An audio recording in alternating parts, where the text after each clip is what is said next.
Hello बच्चों, आज हम लोग बहुत ही इम्पोर्टेंट टॉपिक पढ़ेंगे इलेक्ट्रोस्टैटिक का। इलेक्ट्रोस्टैटिक और कैपेसिटर में इलेक्ट्रिक डायपोल का बहुत ज़्यादा इम्पोर्टेंस है। बेटा डायपोल के ऊपर 100 से ज़्यादा ऑब्जेक्टिव क्वेश्चन हम लोग ले सकते हैं और ये पूरे ऑब्जेक्टिव क्वेश्चन आप तभी सॉल्व कर सकते हो अगर आपको उसका पूरा बेसिक पता है।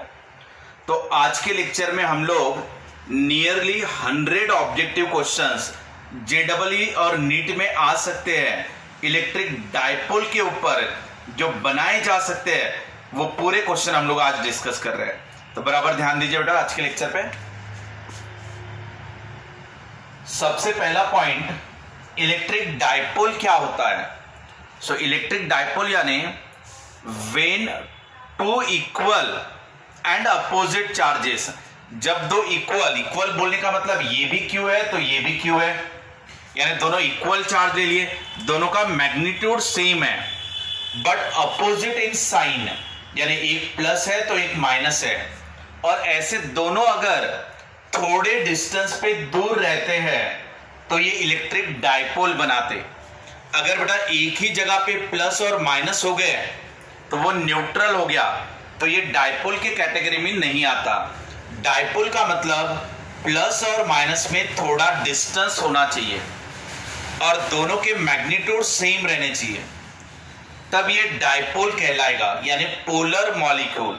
ये आपका नॉन पोलर हो गया, ये आपका पोलर हो गया। So how to define the electric dipole. Electric dipole यानी बेटा when two equal and opposite charges are separated by some finite distance, then it form the electric dipole. Clear सभी को? दो इक्वल एंड अपोजिट चार्जेस हमने 2L के distance पे रखे। कभी कभी कुछ किताबों में इसके जगह पर L भी लिया जा सकता है। अब ये 2L का मतलब क्या हुआ? अगर डायपोल का सेंटर हम लोग ले ले तो सेंटर से एक चार्ज तक का डिस्टेंस हो गया L, तो सेकंड चार्ज का डिस्टेंस हो गया L। ये ऐसा भी पॉसिबल है कि ये प्लस माइनस है और इनके बीच में के डिस्टेंस को L कह दिया जाए, ये भी पॉसिबल है। या कभी कभी L की जगह D भी लिखा रह सकता है। तब आपको सेंटर से आधा डिस्टेंस अगर कहा जाए तो L/2 हो जाएगा। ये आपको पॉइंट थोड़ा याद रखना है, कभी कभी न्यूमेरिकल्स में आपकी ये गड़बड़ हो सकती है। अगर आपको कहा कि डायपोल लेंथ इज 5 mm, ऐसा कह दिया डायपोल लेंथ इज 5 mm, तो ये आपको L की वैल्यू दी है। अगर आप चाहो कि आपने ये 2L लिया हुआ है तो आप इसको 2L भी लिख सकते हो, लेकिन ये चीज हो गई हो, या 2L की जगह पे आप L भी लिख सकते हो, ऐसा। सो डिपेंड है आप कौन सा ले रहे हो उसके ऊपर। सिर्फ आपको याद क्या रखना है कि 2L कहो या L कहो, वो है आपका distance between two charges.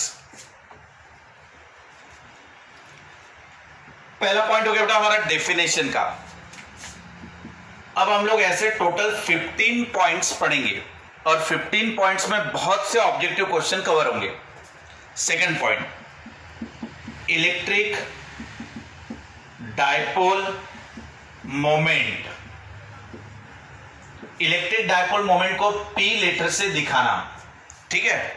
Electric dipole और मैग्नेटिक डायपोल, इनके फॉर्मूले एनालॉगस ही आते हैं, सेम आते हैं, सिमिलर टाइप से रहते हैं। अगर इलेक्ट्रिक लाइंस कहा तो electric line start from the positive charge and electric lines end on the negative charge. Electric line plus से स्टार्ट होती है और इलेक्ट्रिक लाइन माइनस पे एंड होती है। जबकि आपका इलेक्ट्रिक डायपोल मोमेंट अगर कहा जाए तो ये आपका निगेटिव टू पॉजिटिव रहेगा। सो इलेक्ट्रिक डायपोल मोमेंट की direction is from negative to positive, जबकि इलेक्ट्रिक लाइंस अगर कहा तो वो पॉजिटिव टू निगेटिव। ये electric field intensity, this is the electric dipole moment. आपका नेक्स्ट ऑब्जेक्टिव क्वेश्चन कवर हुआ कि मोमेंट की डायरेक्शन क्या होती है, तो negative to positive. Now what is the electric dipole moment? Electric dipole moment is the product of charge and distance between two charges। ये आपका इलेक्ट्रिक डायपोल मोमेंट का फॉर्मूला हुआ।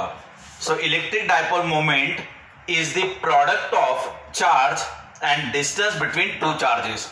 अब बेटा चार्ज तो आपका स्केलर क्वांटिटी है, सो डायपोल मोमेंट वेक्टर क्वांटिटी है, तो इसकी डायरेक्शन यानी एल की डायरेक्शन, डायपोल लेंथ की डायरेक्शन, ठीक है। तो ये और ये सेम हो गया डायरेक्शन वाइज। पॉइंट नंबर 3, अब हम लोग ले लेते हैं कि हमने ये एक एक्सटर्नल फील्ड लिया, एक ले लेते प्लस और एक ले लेते माइनस, एक्सटर्नल इलेक्ट्रिक फील्ड। तो बेटा एक्सटर्नल इलेक्ट्रिक फील्ड आपकी ऐसे बनेगी, इलेक्ट्रिक लाइंस कहां से कहां रहती है, प्लस से माइनस की तरफ, तो ये आपका इलेक्ट्रिक फील्ड की डायरेक्शन हो गया। इसके बाद इसके अंदर एक डायपोल रख दिया, एक प्लस ले लिया, एक माइनस ले लिया, यानी ये हो गया हमारा डायपोल। अब डायपोल की लेंथ क्या रहती है बेटा, twice L, twice L is the length of dipole.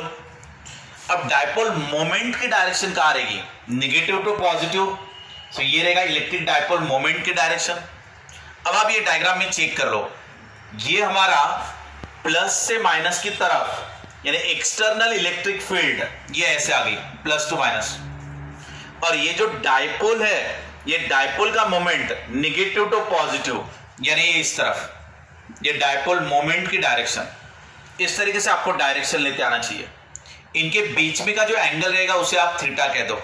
So theta is the angle between the electric field, external electric field and electric dipole moment. अब ये वाला एंगल हमारा थीटा हो गया।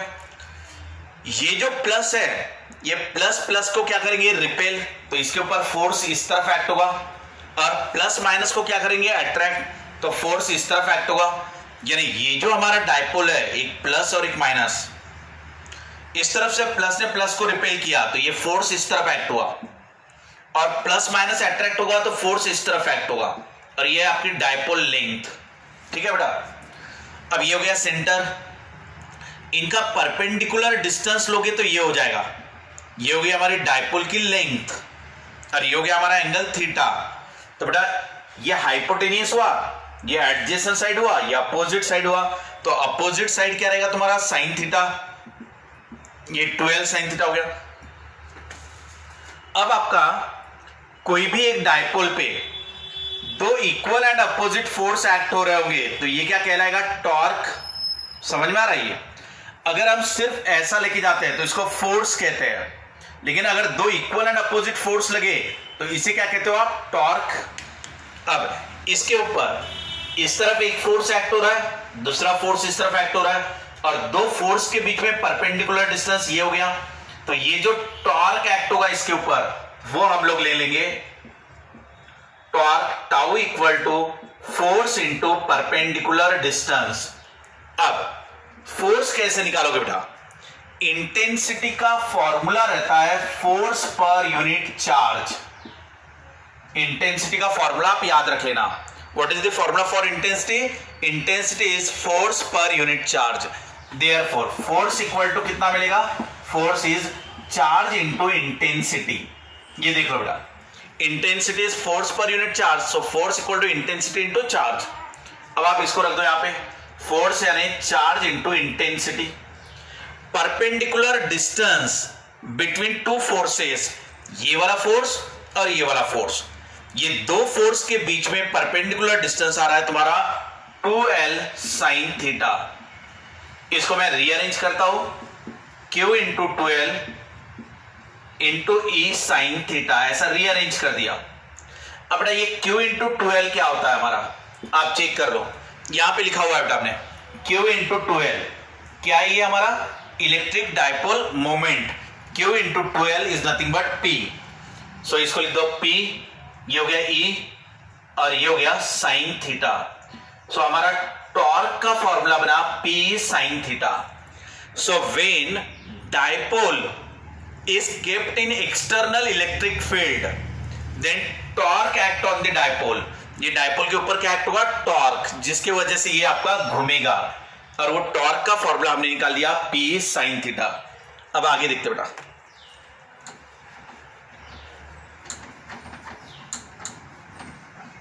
आज हम लोग पूरा डायपोल के ऊपर पढ़ रहे हैं।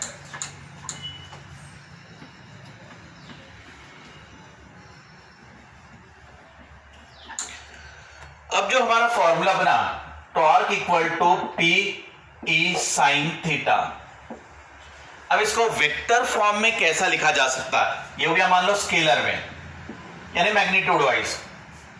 अगर मुझे ये वेक्टर फॉर्म में लिखना रहा तो इसको मैं P क्रॉस E लिखूंगा, क्योंकि आपको पता है A क्रॉस B का फॉर्मूला होता है EB साइन थीटा, यानी P क्रॉस E का फॉर्मूला होता है PE sine theta into unit vector तो रहता है यहां पे अलॉन्ग P क्रॉस E।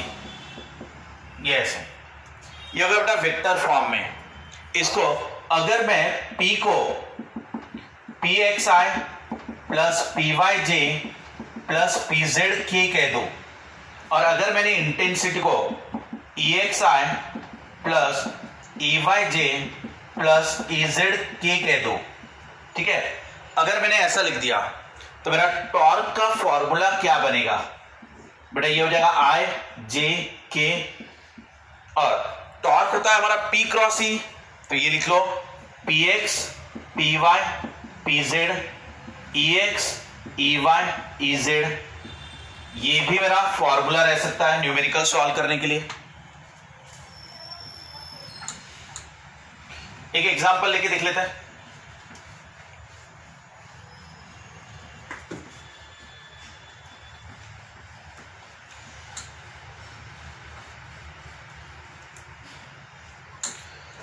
बेटा ऐसा ले लेते कि ये एक्स एक्सिस है, ये वाई एक्सिस है, ये जेड एक्सिस है। एक्स वाई जेड एक्सिस तीनों एक दूसरे को परपेंडिकुलर रहते हैं, जैसे ये एक्स हो गया, ये वाई हो गया, मान लो ये जेड हो गया, एक्स वाई जेड एक्सिस तीनों एक दूसरे को परपेंडिकुलर रहते हैं, म्यूचुअली परपेंडिकुलर। इलेक्ट्रिक फील्ड हमारी ऐसी है मान लेते हैं, इलेक्ट्रिक फील्ड की वैल्यू जो है वो 2I प्लस 3J मान लेते हैं, 0K, ये आपका इलेक्ट्रिक फील्ड हो गया। और हमारा डायपोल के ही और ले लेते हैं, जैसे ये माइनस हो गया, ये प्लस हो गया, तो ये हमारा डायपोल मोमेंट P आ गया। So dipole moment P is I plus J plus K, ऐसा ले लेते हैं। ये हो गया हमारा डायपोल मोमेंट, ये हो गया हमारा इंटेंसिटी। अब आपको कहा जाएगा कि इसके ऊपर एक्ट होने वाला टॉर्क निकालो, यानी torque acting on the dipole by the electric field. So torque का फॉर्मूला मॉड ऑफ IJK, ठीक है। अब P यानी क्या रहा बेटा 1 1 1, तो यहां 1 1 1 आ जाएगा।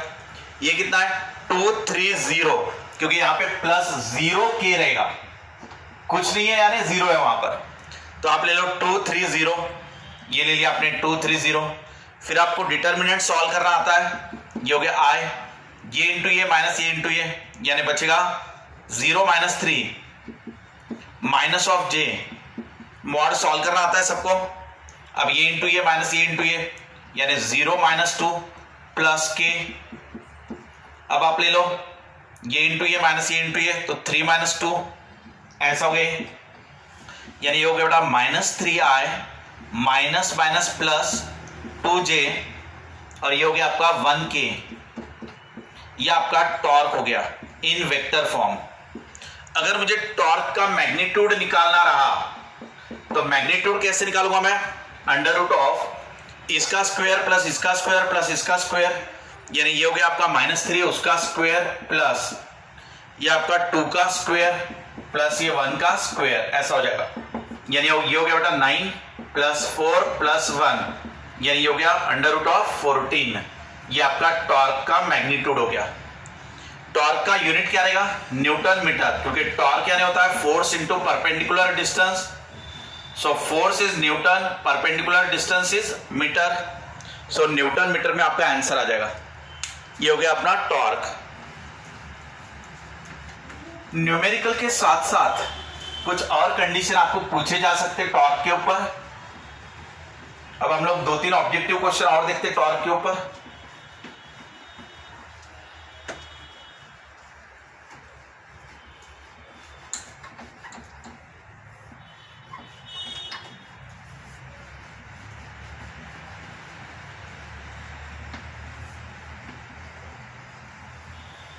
ये देख लो बेटा, अगर हमने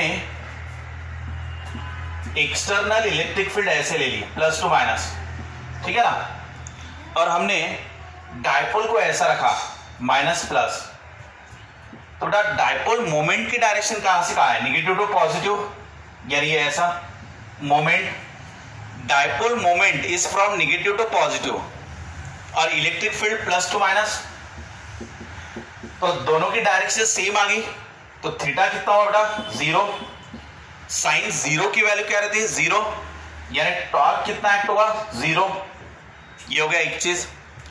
सेकंड, ये हमारा प्लस माइनस,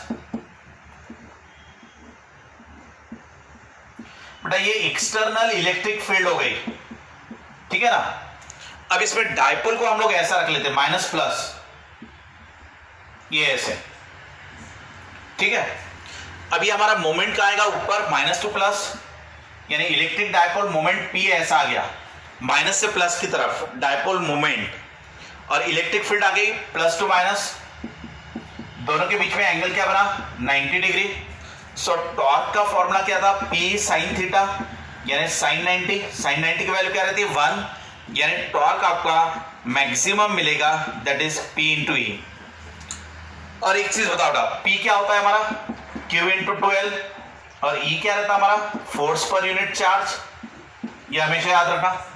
इंटेंसिटी का दूसरा formula flux per unit area भी रहता, इंटेंसिटी का तीसरा formula minus D V by D X भी रहता।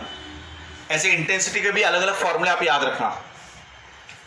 पॉइंट नंबर 3, अगर ये हमारा प्लस है ये माइनस है, तो इलेक्ट्रिक फील्ड आपकी इस तरफ आएगी, और ये माइनस ले लिया ये प्लस ले लिया, तो डायपोल मोमेंट इसके रिवर्स हो गया।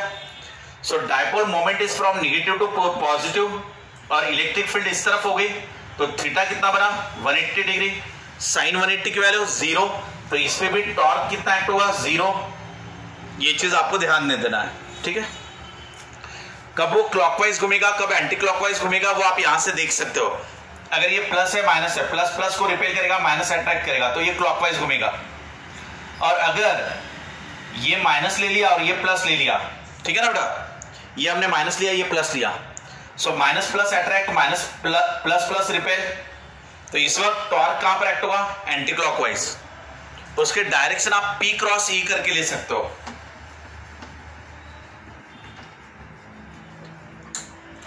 अगर हमारा P ऐसा रहा और E ऐसा रहा, टॉर्क की डायरेक्शन निकालो। सो टॉर्क का फॉर्मूला रहता है P क्रॉस E, तो बेटा इसको स्क्रू रूल या तो राइट हैंड थंब रूल से भी आप कर सकते हो। Right hand thumb rule P cross E, ये P हो गया, उससे E की तरफ हाथ घुमाओ, P क्रॉस E, तो ये आ गया आपका टॉर्क का डायरेक्शन, ठीक है। तो आपको डायरेक्शन लेते आना चाहिए। अगर मैंने ये P दे दिया और ये E दे दिया ऐसे, तो P क्रॉस E, यानी P की तरफ हाथ रखो ऐसा और E की तरफ घुमाओ, तो P क्रॉस E तो अंदर की तरफ जाएगा, और P क्रॉस E ऐसा लिया तो ये बाहर की तरफ आएगा। सो राइट हैंड थंब रूल से आप डायरेक्शन निकालते हो, P से E की तरफ हाथ घुमाना, थंब आपको टॉर्क की डायरेक्शन देगा।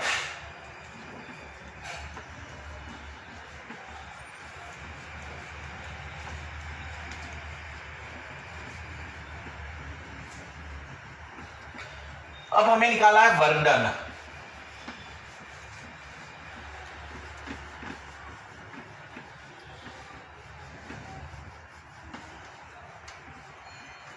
ये देखो बेटा, ये ले लिया मैंने प्लस, ये ले लिया मैंने माइनस, यानी ये क्या हो गया हमारा एक्सटर्नल इलेक्ट्रिक फील्ड डेवलप, ये प्लस टू माइनस, ये एक्सटर्नल इलेक्ट्रिक फील्ड है अपनी, ठीक है ना। और एक बार बता देता हूं इलेक्ट्रिक फील्ड क्या रहता है अपना force per unit charge minus D V by D X, यानी फ्लक्स पर यूनिट एरिया। ऐसे अलग अलग फॉर्मूले हमेशा याद रखना आप, ठीक है ना। अब यहां पे मैंने डायपोल ले लिया माइनस प्लस, ये इलेक्ट्रिक डायपोल, बेटा इलेक्ट्रिक डायपोल मोमेंट को अगेन माइनस टू प्लस ले लेते हैं। इंटेंसिटी आपकी इस तरफ है E, इसको ऐसे दिखा दिया, इनके बीच में का एंगल हो गया अपना थीटा। अगर मुझे वर्क डन निकालना रहा तो वर्क डन यानी फोर्स इनटू डिस्प्लेसमेंट ऐसा रहता, ये हो गया लीनियर में। अगर मुझे एंगुलर में लेना रहा वर्क डन तो ये क्या हो जाएगा टॉर्क इनटू डी थीटा, ये लीनियर में और ये एंगुलर में। लीनियर में रहा तो फोर्स, एंगुलर में रहा तो टॉर्क। ये लीनियर डिस्प्लेसमेंट, ये एंगुलर डिस्प्लेसमेंट। तो अगर मुझे small work done equal to torque into D theta ऐसा आ रहा है, अब टॉर्क का फॉर्मूला क्या है मेरा, P sine theta into D theta हो जाएगा, ये स्मॉल वर्क डन हो गया। अगर मुझे टोटल वर्क डन निकालना रहा तो इंटीग्रेशन करूंगा वर्क डन का θ1 एंगल से θ2 एंगल तक, और इसको यहां पुटअप कर देंगे, कांस्टेंट को बाहर निकाल लेंगे, साइन थीटा का इंटीग्रेशन कर लेंगे कॉस थीटा, और फिर लिमिट पुटअप कर देंगे। ये माइनस कॉस थीटा ले लिया, θ1 से θ2 तक ले लिया, माइनस साइन को अगर हटाओगे तो ये θ2 θ1 हो जाएगा ऐसा। पहले अपर लिमिट पुटअप करना, फिर माइनस साइन, फिर लोअर लिमिट पुटअप करना, तो आपका वर्क डन का फॉर्मूला आ जाएगा P cos θ1 माइनस cos θ2। बड़े डेरिवेशन सिंपल है। जैसे वर्क डन यानी फोर्स इंटू डिस्प्लेसमेंट यानी टॉर्क इंटू थीटा, टॉर्क का फॉर्मूला अभी हमने देखा था P sin थीटा करके, ये हो गया small work done. Total work done चाहिए तो इंटीग्रेशन कर दो θ1 से लेके θ2 एंगल तक। अब P कांस्टेंट है, बाहर निकालो, साइन थीटा का इंटीग्रेशन ले लो माइनस कॉस थीटा, आप यहां पे लिमिट रख दो θ1 से लेके θ2 तक। बाद में माइनस साइन को हटाया तो इसको ले लिया 2, इसको ले लिया 1। बाद में पहले अपर लिमिट पुटअप करो, फिर माइनस साइन, फिर लोअर लिमिट। सो पहले θ1 रख दो, फिर माइनस साइन, फिर लोअर लिमिट, तो ये फॉर्मूला आ जाएगा। वैसे आपको एंट्रेंस एग्जाम में डेरिवेशन से कुछ करना नहीं है, आप डायरेक्ट फॉर्मूला याद रखो तो भी चलेगा, ठीक है। डेरिवेशन करना चाहे तो आप कर सकते हो, लेकिन डेरिवेशन की जरूरत नहीं है वैसे देखा जाए तो। डायरेक्ट इस फॉर्मूले को हमें यूज करना है न्यूमेरिकल्स में। अब हम इस फॉर्मूले को समझ लेते हैं। वर्क डन का फॉर्मूला क्या आ गया, P cos θ1 माइनस cos θ2, ये हमारा फॉर्मूला आ गया। अब अगर मैंने कहा कि शुरू में डायपोल हमारा 30 डिग्री के एंगल पे था, θ1 इक्वल टू 30 डिग्री, ठीक है ना, पहले 30 डिग्री के एंगल पे था, फिर उसको घुमाया हमने 60 डिग्री के एंगल तक, यानी θ2 कितना ले लिया 60 डिग्री। सो डायपोल को 30 डिग्री के एंगल से 60 डिग्री के एंगल तक घुमाने के लिए, ये ऐसे 30 डिग्री के एंगल से लेके 60 डिग्री के एंगल तक घुमाने के लिए कितना वर्क डन करना पड़ेगा वो निकालो। सो वर्क डन का फॉर्मूला याद रख लेना, P cos θ1 minus cos θ2। P का फॉर्मूला क्या रहता है बेटा, Q इंटू 12। अगर आपको ये दिया रहा तो इसको इस्तेमाल करना, डायरेक्ट P दिया रहा तो P को इस्तेमाल करना।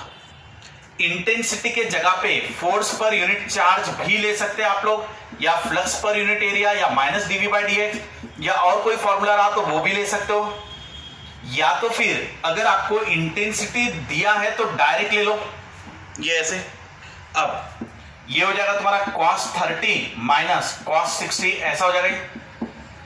अभी cos 30 की वैल्यू रख दो आप, cos 30 की वैल्यू कितनी आएगी आपकी √3/2, और cos 60 की वैल्यू यानी क्या 1/2, ये दोनों वैल्यूज को रख दो वहां पर और आप आंसर निकाल लो, ठीक है बेटा। इस टाइप के न्यूमेरिकल्स आपको रहेंगे। ये हो गया वर्क डन के बारे में। अब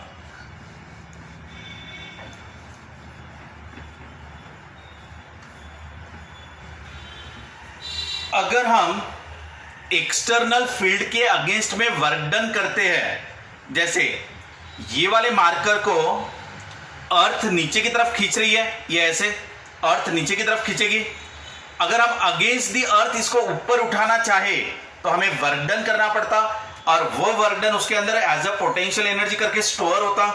सेम उसी तरीके से जब ये डायपोल थीटा एंगल पे रहेगा तो इसके पास कितनी पोटेंशियल एनर्जी रहेगी वो बताओ। So potential energy stored in the dipole when it is at an angle of theta with the electric field. So potential energy का फॉर्मूला रहेगा माइनस पीई cos थीटा। बेटा ये आपका पोटेंशियल एनर्जी का formula रहेगा। ये जो मैंने लिखा हुआ है वो पोटेंशियल एनर्जी है, और ये पी अलग है, ये डायपोल मोमेंट और ये इलेक्ट्रिक फील्ड, और theta is the angle between P and E. So potential energy का फॉर्मूला हमारा आ गया माइनस पी कॉस थीटा। अब ये फॉर्मूले को याद करना, ठीक है बेटा। आपको कहा जाएगा कि डायपोल 30 डिग्री पे जब रहा तो पोटेंशियल एनर्जी बताओ, तो ये 30 डिग्री पे, ठीक है ना। तो 30 डिग्री की वैल्यू क्या है, cos 30 की √3/2, यानी माइनस ऑफ √3/2 पी आ जाएगा। समझ में आ रहा है। अगर आपको थीटा 0 दे दिया जाए तो cos 0 की वैल्यू क्या है 1, तो आपका पोटेंशियल एनर्जी मैक्सिमम हो जाएगा माइनस पी, यानी मिनिमम आएगा, निगेटिव में आ जाएगा। अगर आपको थीटा की वैल्यू 180 डिग्री दिया जाए तो cos 180 की वैल्यू क्या रहती है बेटा -1, तब आपका पोटेंशियल एनर्जी मैक्सिमम आ जाएगा, वो कितना आएगा प्लस पी, और ये प्लस पी आ गया तो वो मैक्सिमम वैल्यू हो गया। सो आपको पोटेंशियल एनर्जी अलग अलग एंगल पे निकालनी रहेगी, 0 डिग्री पे निकालो, 90 डिग्री पे निकालो, 30 डिग्री पे निकालो, 180 डिग्री पे निकालो, 270 डिग्री पे निकालो, ऐसे अलग अलग टाइप से आपको ये निकालना रहेगा। पोटेंशियल एनर्जी मिनिमम कब आएगा बताओ, मैक्सिमम कब आएगा बताओ, 0 कब आएगा वो बताओ। जैसे cos की वैल्यू 0 कब रहती है 90 डिग्री पे, क्योंकि cos 90 अगर आप ले रहे हो तो 0 आ जाता, तो उस समय आपकी पोटेंशियल एनर्जी आ जाएगी 0। यानी अगर ये डायपोल हमारा ऐसा रहा माइनस प्लस और इलेक्ट्रिक फील्ड ऐसे रही, ये देखो बेटा, ये हमारी इलेक्ट्रिक फील्ड की डायरेक्शन ऐसे हो गई और हमारा डायपोल ऐसा हो गया। सो डायपोल मोमेंट P इस तरफ हो गया। सो डायपोल मोमेंट और इलेक्ट्रिक फील्ड इनमें एंगल कितना हो गया तुम्हारा 90 डिग्री, तो इस समय इसमें पोटेंशियल एनर्जी कितनी स्टोर रहती है 0। क्लियर? अगर एक तरफ रहा तो माइनस पी आएगा, इस तरफ रहा तो प्लस पी आएगा, एक बार मैक्सिमम आएगा, मिनिमम आएगा, बीच में 0 आएगा 90 डिग्री पे। ये सब आपके ऑब्जेक्टिव क्वेश्चन है, कौन से एंगल पे एनर्जी क्या क्या होगी वो आपको बताना रहेगा।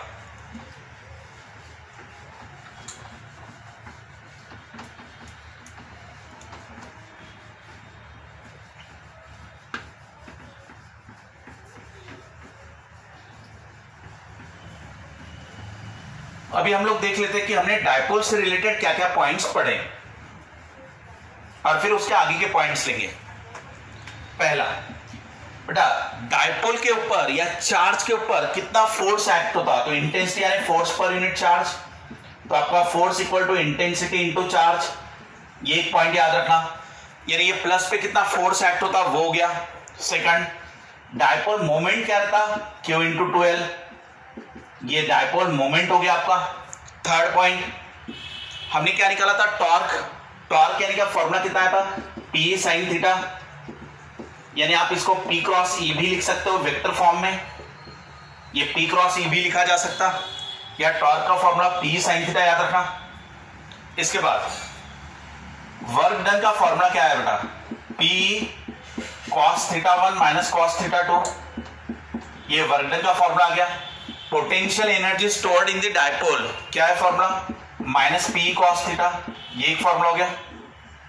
अब इसके अलावा बराबर ध्यान रखना, जब ये डायपोल यहां पे ऑक्सीलेट होगा, क्योंकि ये क्या हो गया, ड्यू टू इनर्शिया ये ऐसा आएगा, ड्यू टू टॉर्क, टॉर्क की वजह से ये ऐसा आ गया और बाद में ड्यू टू इनर्शिया आगे जाएगा और ये ऑक्सीलेट होते रहेगा। यहां पे ये जो डायपोल है ये इसके अराउंड ऐसा ऑक्सीलेट होते रहेगा, तो ऑक्सीलेट होते रहा तो उसका टाइम पीरियड निकालो। सो टाइम पीरियड का formula 2 pi under root of I upon P, ये आपका टाइम पीरियड का फॉर्मूला रहेगा। यानी इसको एक बार ऑक्सीलेट होने के लिए कितना समय लगा, that is a time period. What is this I? I is moment of inertia. ये मोमेंट ऑफ इनर्शिया किसका है, डायपोल का। सो ये डायपोल का मोमेंट ऑफ इनर्शिया हो गया। P यानी क्या, डायपोल मोमेंट, ये लिखा हुआ है। E यानी क्या, इलेक्ट्रिक फील्ड इंटेंसिटी, यहां पे लिखा हुआ है। सो ये आपका टाइम पीरियड का फॉर्मूला हुआ। अगर मुझे फ्रीक्वेंसी चाहिए तो फ्रीक्वेंसी यानी क्या रहता है, 1 अपॉन टाइम पीरियड। सो फ्रीक्वेंसी यानी 1 अपॉन टाइम पीरियड, तो ये हो जाएगा आपका 1 upon 2 pi under root of P by I। Clear बेटा, ये हो गया आपका फ्रीक्वेंसी। फ्रीक्वेंसी का मतलब क्या, एक सेकंड में कितनी बार ऑक्सीलेट होगा, एक सेकंड में कितनी बार ऑक्सीलेट होगा, यानी फ्रीक्वेंसी हो गई। अब अगर मुझे एंगुलर वेलोसिटी चाहिए ओमेगा, तो ओमेगा यानी 2 पाई f होता है, यानी ये 2 पाई हो गया और फ्रीक्वेंसी का 1 upon 2 pi under root of P by I। ये देख लो बेटा, एंगुलर वेलोसिटी निकालो, यानी ये कितने एंगुलर वेलोसिटी से घूम रहा है वो बताओ। सो एंगुलर वेलोसिटी यानी क्या, 2 पाई f, फ्रीक्वेंसी का फॉर्मूला रख दिया, 2 पाई आपका कैंसिल हो गया। सो ओमेगा कितना मिला, under root of P by I, ये आपका एंगुलर वेलोसिटी हो गया। अगर मुझे लीनियर वेलोसिटी निकालना रहा v, जैसे ये ऐसे सर्कल में घूम रहा है मान लो, तो इसकी लीनियर वेलोसिटी बताओ, क्योंकि एंगुलर वेलोसिटी तो हमने बताया, अब उसकी लीनियर वेलोसिटी v निकालो। So linear velocity v equal to क्या रहेगा, आर ओमेगा फॉर्मूला रहता है, यानी ये हो जाएगा एल इंटू ओमेगा, ओमेगा यानी under root of P by I. ये हो गया बेटा हमारा लीनियर वेलोसिटी। अब हमने देखो पॉइंट्स क्या क्या पढ़ लिए, 1 2 3, ये 4 5 6 7 8 9। बेटा इतने फॉर्मूले आपको याद करना है सबसे पहले। इसके अलावा और 6 फॉर्मूले रहेंगे हमारे। चार्ज पे फोर्स कितना एक्ट होता है, उसका डायपोल मोमेंट कितना है, टॉर्क कितना है, वर्क डन कितना है, पोटेंशियल एनर्जी कितना है, टाइम पीरियड बताओ, फ्रीक्वेंसी बताओ, ओमेगा बताओ, वी बताओ, एंगुलर और लीनियर वेलोसिटी। अब नेक्स्ट पॉइंट लेंगे हम लोग।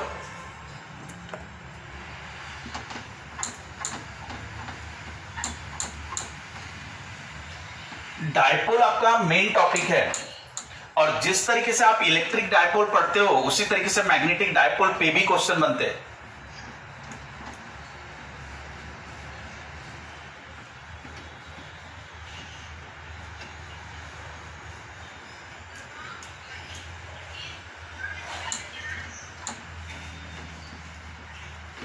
चलो आगे देखते हो बेटा। ये है मेरा प्लस, ये है मेरा माइनस, ये हो गया हमारा डायपोल। अगर यहां से कोई लाइन पास करो तो इसे एक्सिस कहते हैं, ठीक है ना। अब हमें एक्सिस पे इंटेंसिटी के डायरेक्शन बताओ, ऐसे क्वेश्चन ऑब्जेक्टिव में आएंगे। Intensity on axis.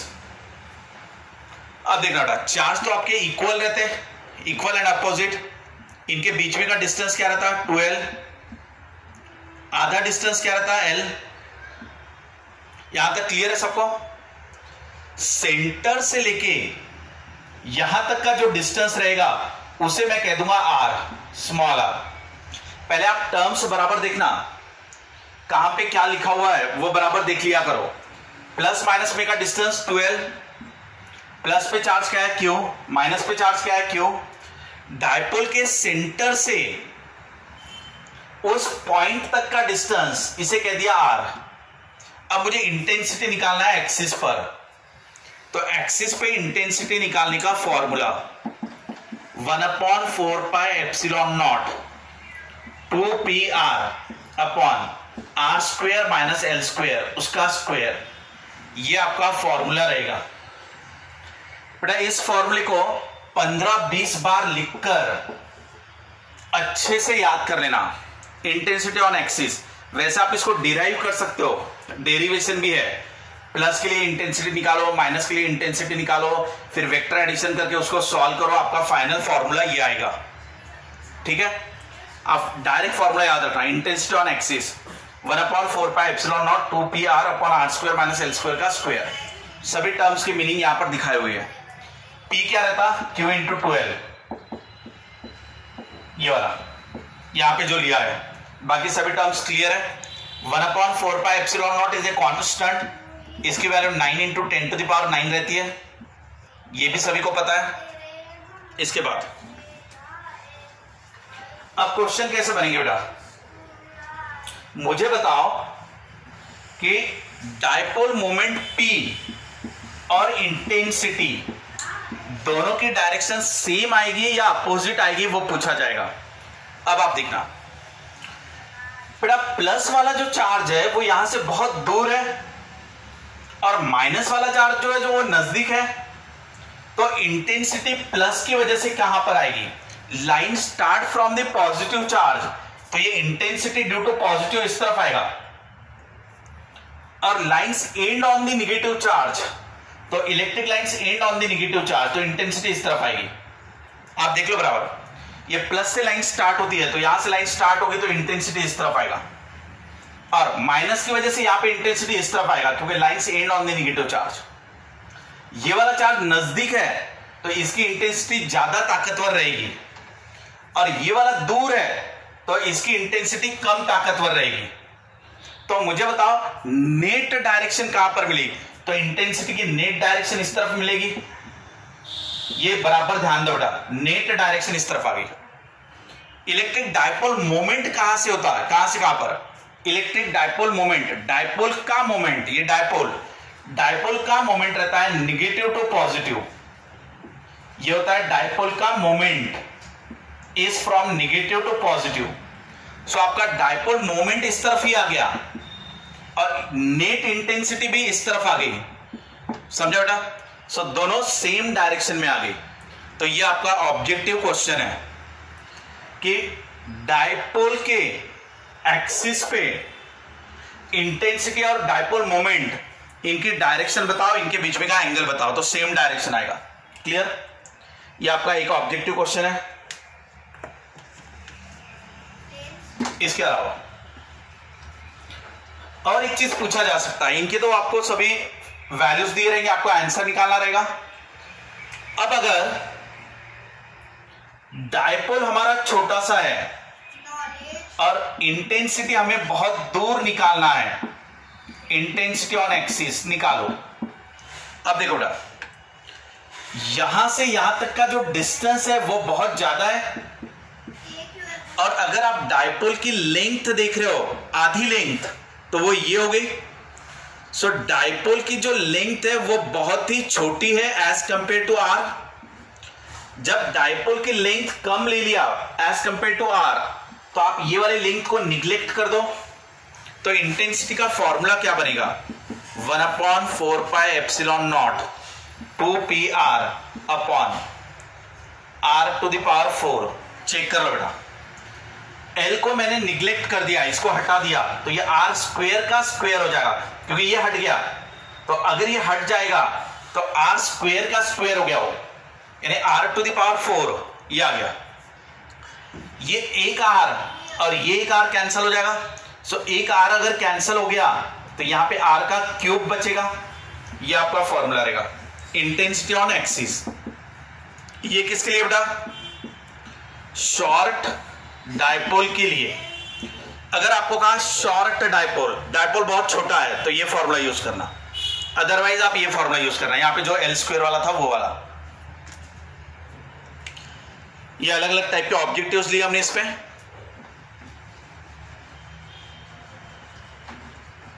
ये हमारा पॉइंट नंबर 10 हुआ।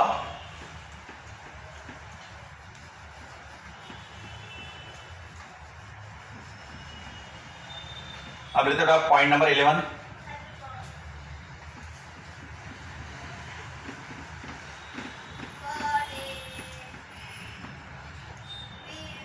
आवाज मत करो बेटा, पॉइंट नंबर 11 ले रहे हैं हम लोग, बातें मत करो उस तरफ। अब ये हो गया माइनस, ये हो गया प्लस, ठीक है बेटा? अब हमें इंटेंसिटी कहां पर निकालना है? इक्वेटर पे, इसे कहते हैं इक्वेटर। अब हमें इंटेंसिटी निकालना है इक्वेटर पे। डायपोल की लेंथ क्या है? Twice L। डायपोल के सेंटर से इसका डिस्टेंस क्या ले लोगे? r। इंटेंसिटी का फॉर्मूला क्या रहेगा? 1/4 पाई एप्सिलॉन नॉट। बेटा यहां पे k हमेशा होता है, अगर ये एयर है तो k फॉर एयर 1 हो जाता, ये वाला, ठीक है ना? अगर यहां पे वाटर रहा तो फिर k फॉर वाटर रखोगे, जैसे 81 रहा। सो k हमेशा रहता है, लेकिन k को नहीं लिखा रहा तो इसका मतलब ये हुआ कि यहाँ पे एयर है। एयर के जगह पे अगर वाटर रख दिया, कोई और मीडियम रख दिया, तो k से मल्टीप्लाई करना।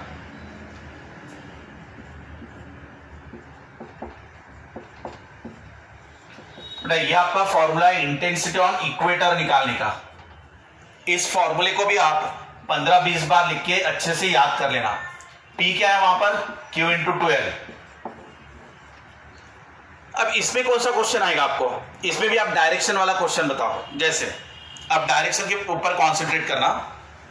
एक तो इसका फॉर्मूले वाला आएगा क्वेश्चन, दूसरा आएगा डायरेक्शन का। जैसे ये माइनस हो गया, ये प्लस हो गया, इनके वजह से इंटेंसिटी कहां पर निकालना है? यहां पे। अब line start from the positive charge, so intensity due to positive इस तरफ आएगा। Lines end on the negative charge, तो इंटेंसिटी ड्यू टू नेगेटिव इस तरफ आएगा। अब ये प्लस और माइनस की वजह से नेट इंटेंसिटी इस तरफ बनेगा, intensity net by parallelogram law.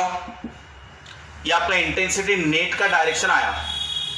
Dipole moment कहां रहता है? डायपोल का मोमेंट निगेटिव टू पॉजिटिव, ये ऐसा। तो आप देख लो बेटा, डायपोल मोमेंट इस तरफ आ गया और नेट इंटेंसिटी इक्वेटर पे इस तरफ आ गई।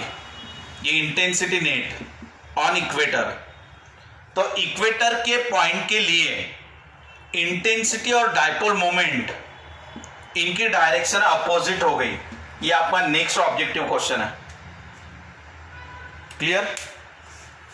इसके ऊपर आने वाला थर्ड क्वेश्चन लेते हैं हम लोग। थर्ड क्वेश्चन ले लो। For the short dipole, for short dipole. Short dipole का मतलब हो गया कि डायपोल आपने इतना छोटा सा ले लिया और डिस्टेंस आपने बहुत दूर लिया।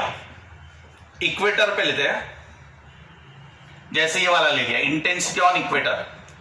अब ये डिस्टेंस बहुत ज्यादा है ना, और ये वाला जो डायपोल लेंथ है वो बहुत ही कम है, ये डायपोल की length. So L is very very less than R। तो L को आप निग्लेक्ट कर दोगे R के कंपैरिजन में। सो L को आप निग्लेक्ट कर दो R के कंपैरिजन में, तो L आपका चला जाएगा, तो ये बचेगा 3/2। अब 2 कैंसिल हो जाएगा, यानी इंटेंसिटी का फॉर्मूला इक्वेटर पे क्या मिलेगा, 1/4 pi epsilon not K P/R³। अगर K फॉर एयर रहा तो इसकी वैल्यू 1 रहती है, तो ये हो गया। अब आप देखो बेटा, शॉर्ट डायपोल के लिए एक कंक्लूजन हमें मिल रहा है कि intensity on axis is 2 times the intensity on equator. ये हो रहा है एक, ये आपका नेक्स्ट ऑब्जेक्टिव क्वेश्चन हुआ। ये हुआ फॉर शॉर्ट डायपोल, क्योंकि जब एक्सिस का फॉर्मूला था तो यहां पे 2 आ रहा था, जब एक्सिस का था तो यहां 2 आ रहा था, और जब इक्वेटर का फॉर्मूला है तो यहां पे 2 चिन्ह नहीं है, ऐसा। सो intensity on axis is twice the intensity on equator at the same distance r for the short dipole. 2 condition, same distance r पे, यानी यहां से डिस्टेंस r लिया, यहां पे भी डिस्टेंस r लिया। सो सेम डिस्टेंस पर एक्सिस पे और इक्वेटर पे इंटेंसिटी कंपेयर किया फॉर द शॉर्ट डायपोल, तो ये रिलेशन मिला। क्लियर? अब हम लोग निकालते हैं intensity at any angle theta.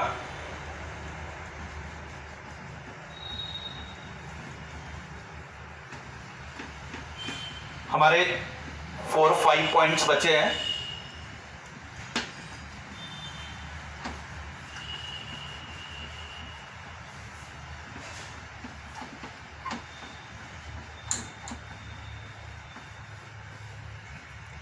अब ये हो गया माइनस, ये हो गया प्लस, यहां से पोजीशन वेक्टर, यहां पे हमें इंटेंसिटी निकालना है।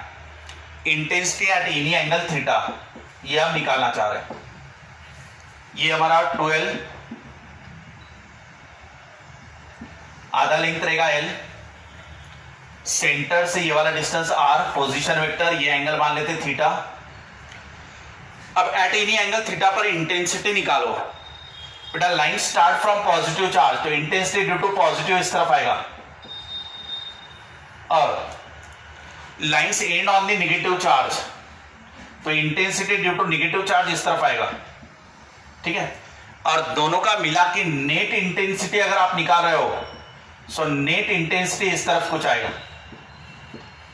नेट इंटेंसिटी का पोजीशन वेक्टर के साथ बनने वाला एंगल, इसको मान लो थीटा, या तो आप E के साथ कह सकते हो। ठीक है?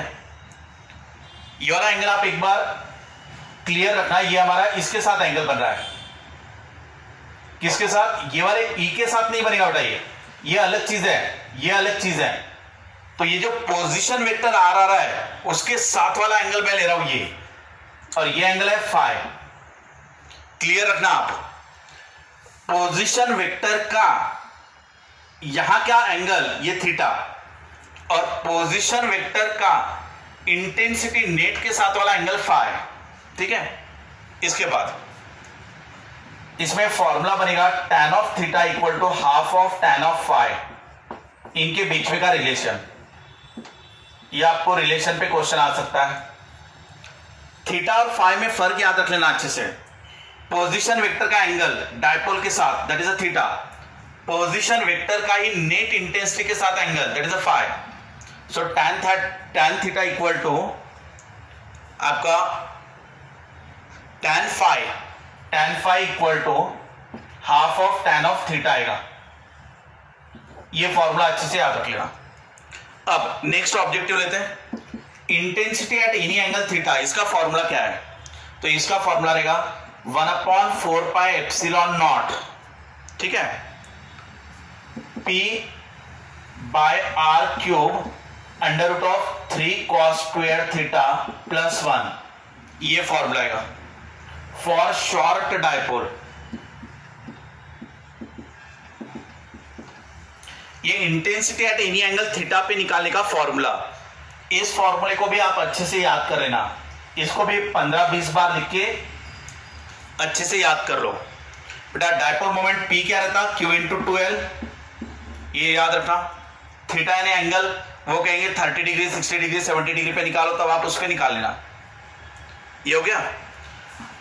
अब हमें लेना है ये प्लस माइनस, ये हमारा पॉइंट नंबर 12 था। अब हम लोग पॉइंट नंबर 13, 14, 15